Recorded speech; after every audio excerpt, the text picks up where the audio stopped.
am Brandy Whitmire. I'm a nationwide mortgage lender. I also do commercial loans. We help with SBA loans and business loans as well. Again, that is nationwide.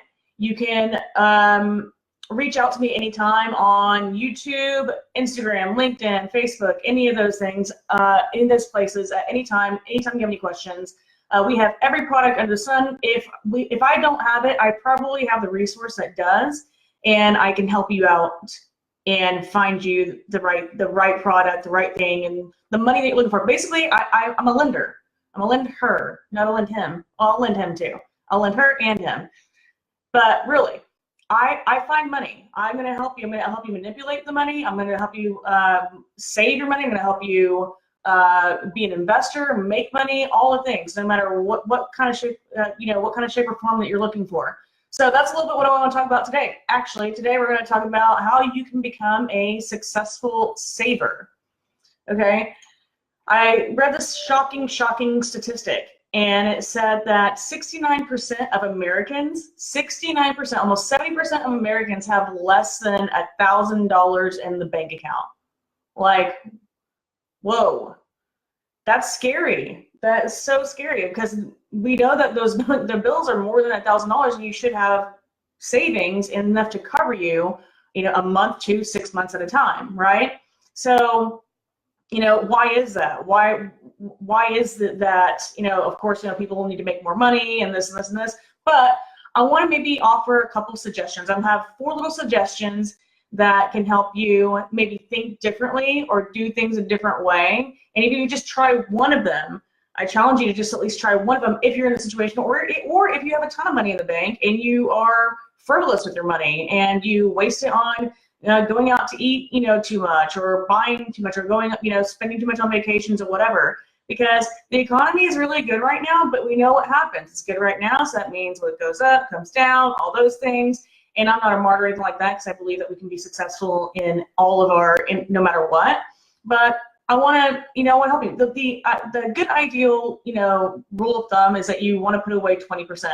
I mean, I don't even do that. That's aggressive to me, but this is what they teach us, right? You give away, you tithe 10%, you pay yourself 20%. So the first thing is, first thing I want to talk about, or first helpful thing is to pay yourself first.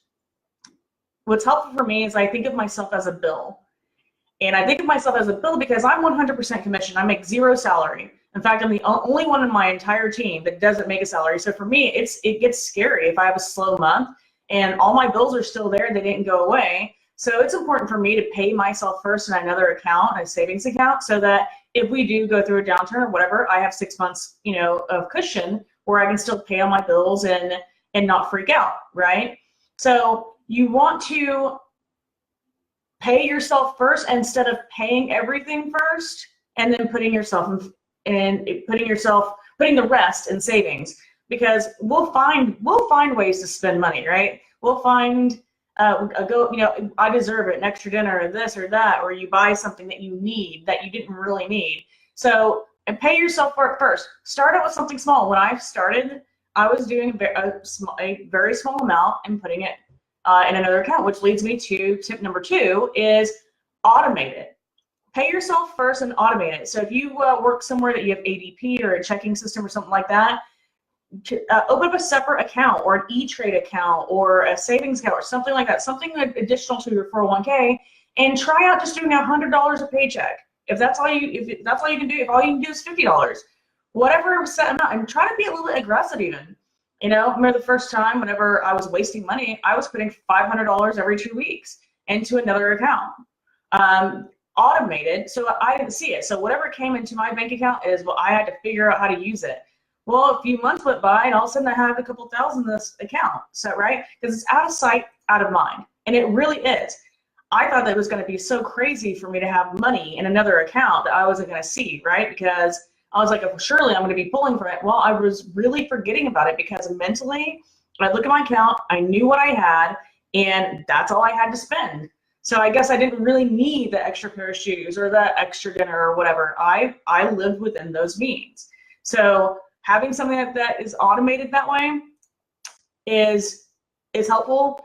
And it's also, I want to talk about, it gives you security, because you're like, if you do start freaking out, like, oh my gosh, I don't have any money, my bank account's low, you can like rest a little bit easier knowing that you have the security of, hey, I do have a couple grand stashed away that no one knows about, and that I'm forgetting about, and it gives you that sense of security where actually I think it helps you be more responsible with money whenever you have some saved.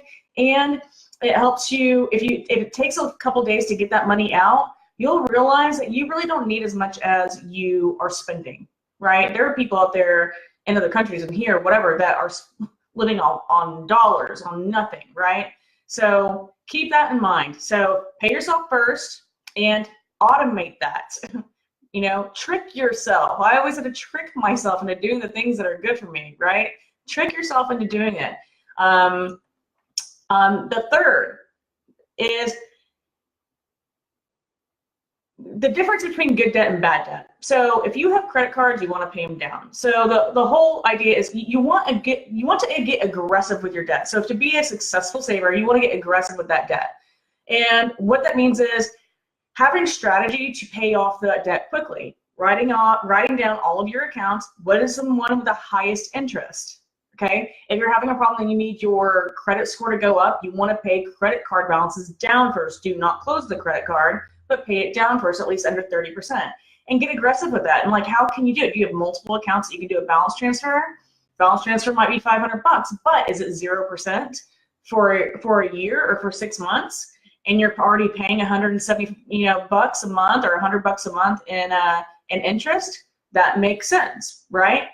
I'll give you an example of getting aggressive with your debt, with credit cards, and even your mortgage. I'm doing a loan right now for a friend.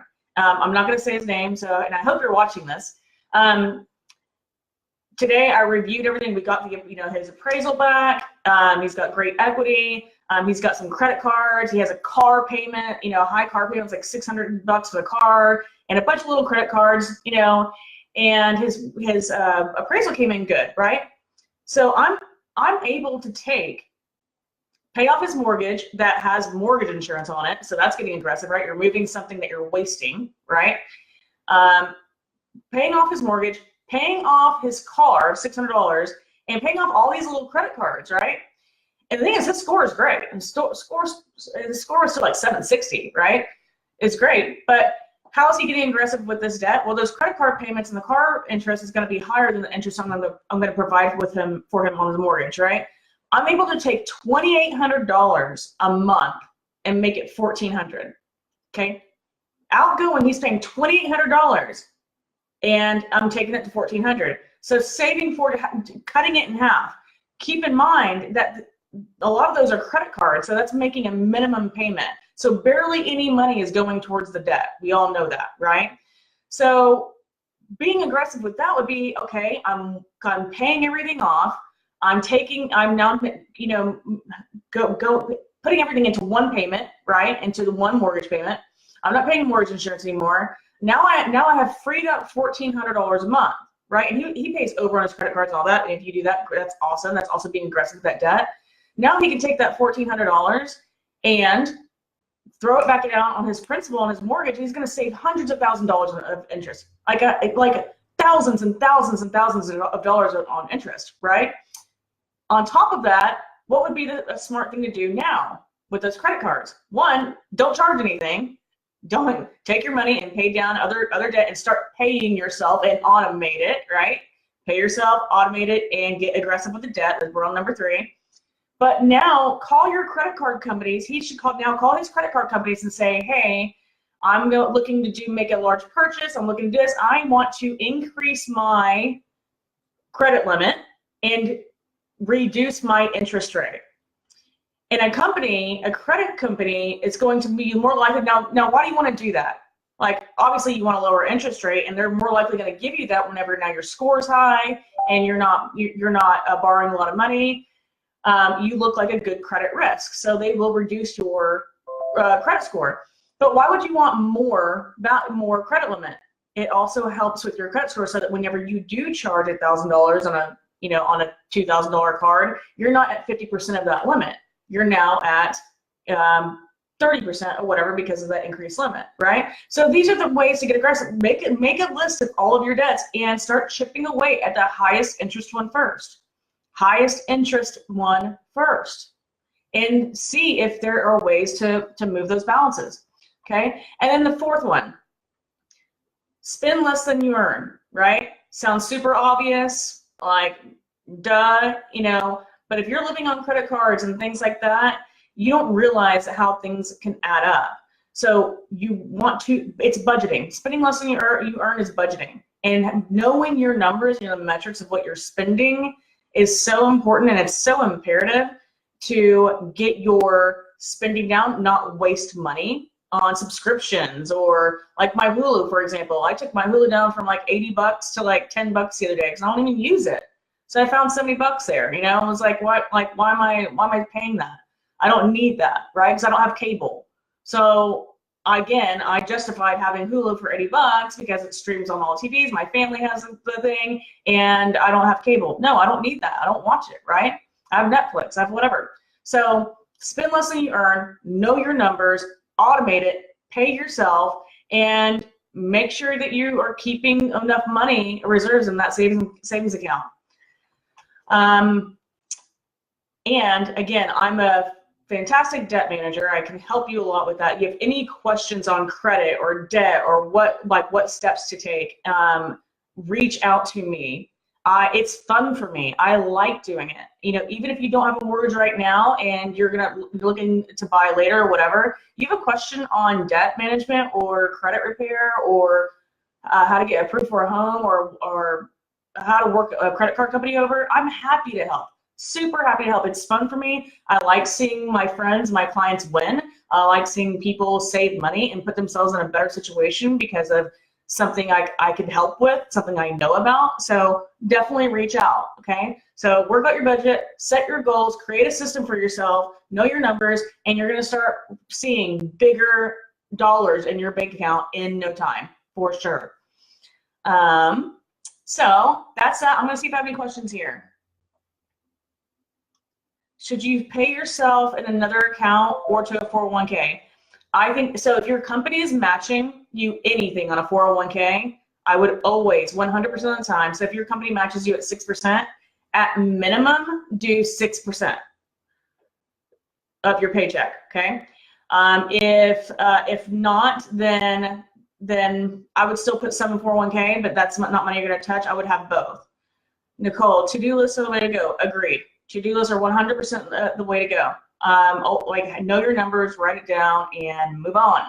Okay, and you're gonna start seeing that. Again, reach out if you have any questions on home purchasing. I'm Brandy Whitmire. We do mortgages, we do commercial loans, we do multifamily, we have business loans, all the things. If you have any questions regarding financing or real estate, debt or savings or anything like that, please reach out to me anytime, and I hope you do, and I look forward to it. Talk to you all next week.